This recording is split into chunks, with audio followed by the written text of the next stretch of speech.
কুসুম এবং আয়ুষের গোপনে এই প্রেম ভালোবাসার চিত্র এবার স্বয়ং নিজ চোখে শঙ্করকে দেখালো মেঘা। হ্যাঁ বন্ধুরা, ভিডিওতে লাইক দিয়ে দেখতে থাকুন। যে মুহূর্তে কিনা আয়ুষ কুসুমের উপরে জোর খাটিয়ে যখন কিনা বলতে থাকে যে কুসুম, আমি বিয়ে করে ফেলেও কোনো মতেই তুমি আমার কাছ থেকে দূরে সরে যেতে পারবে না, কারণ আমার জীবনে আমার মনে তোমার জন্য যে জায়গাটা অবশিষ্ট আছে সেটা কোনো মতে কেউ চিরকালের মতো মুছে দিতে পারবে না, এবং সেই শক্তি কারণে তুমি শুধু আমার এবং চিরকাল আমারই থাকবে, এবং তুমি আমার সমস্ত কাজ দায়িত্ব কর্তব্য আগে যেমন পালন করতে, ঠিক আমার এঙ্গেজমেন্টের পরবর্তীকালেও তুমি সেই সমস্ত কিছু করবে, এবং তার পাশাপাশি তোমার চোখের জল আসবে এবং আয়ুষ্মান গাঙ্গুলি সেটা চেয়ে চেয়ে দেখবে, বরদাস্ত করবে। সেটা তুমি ভাবলে কী করে বলো তো?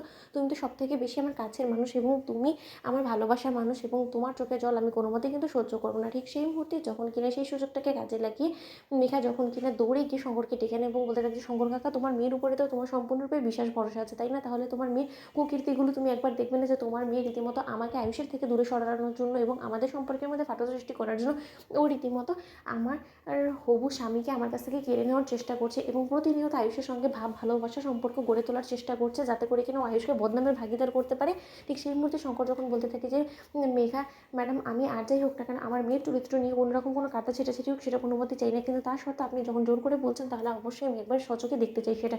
ঠিক সেই মুহূর্তেই যখন কিনা আয়ুষ কুসুমকে বুকে জড়িয়ে নেয় এবং কুসুম যখন কিনা অঝর আয়ুষকে চাপটে ধরে কাঁদতে থাকে, ঠিক সেই সময় যখন কিনা শঙ্কর সেই ঘরের বাইরে দাঁড়িয়ে দৃশ্যটা দেখে ফেলে, ঠিক সেই সময় শঙ্করের চক্ষু চড়কগাছ হয়ে যায় এবং শঙ্কর যখন কিনা কুসুমের বাড়ি ফেরার অপেক্ষা করতে থাকে, অন্যদিকে মেঘা যখন কিনা বলতে থাকে যে বাসকেল্লা ফতেক, আজকের পর থেকে হয়তো আর কোনো মতেই কুসুম তোমাকে আর আয়ুষের ধারের কাছেও দেখা যাবে না, কারণ তোমার বাবা তোমার এমন অবস্থা করবে যেটা তুমি কোনোদিনও কল্পনাও করতে পারো না। অন্যদিকে কুসুম যখন কিনা বাড়ি ফিরে গিয়ে রান্না করা শুরু করে দেয়, ঠিক সেই মুহূর্তে শঙ্কর কুসুমকে ঠাটিয়ে এক চড় মেরে বেধড়ক মারধর করতে থাকে এবং শঙ্কর বলতে থাকে যে মুখ পড়ি, নির্লজ্জ বেহায়া মেয়ে কোথাকার, এইভাবে তুই আমার মুখ পড়াবে সেটা আমি কোনোদিনও কল্পনা করি। আমি তো ভেবেছিলাম যে না, আমরা তোকে ভালো শিক্ষা দীক্ষা দিয়ে তোকে মানুষের মতন মানুষ করে তুলেছি, তুই যে শুধুমাত্র গাঙ্গুলি বাড়িতে সেবা যত্ন করার জন্য সেখানে যাস না, এর পাশাপাশি তুই যে আয়ুষ বাবার সঙ্গে চুটিয়ে প্রেমে সম্পর্কে লিপ্ত হয়ে পড়ছিস, তার কাছাকাছি গিয়ে তার চরিত্র নষ্ট করতে উঠে পড়ে লেগেছিস, সেটা আজকে স্বচক্ষে আমি দেখে ফেলেছি কুসুম। ঠিক সেই মুহূর্তে কুসুম বলতে থাকে যে বাবা, তুমি সমস্ত কী বলছো?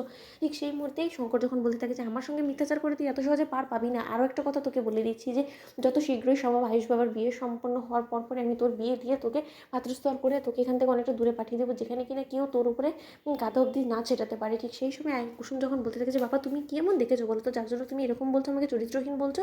আমি তো তোমারই শিক্ষায় শিক্ষিত। ঠিক সেই মধ্যে শঙ্কর বলতে থাকে যে আমার ঘেন্না করছে তোকে মেয়ে বলে পরিচয় দিতে, আমার লজ্জা করছে, আমি কোনোদিনও কল্পনাও করতে পারিনি যে আমার মেয়ে কিনা আয়ুষ বাবার বুকে আয়ুষ বাবাকে জড়িয়ে ধরে এরকম ভালোবাসার সম্পর্ক গড়বে। ছি ছি ছি ছি।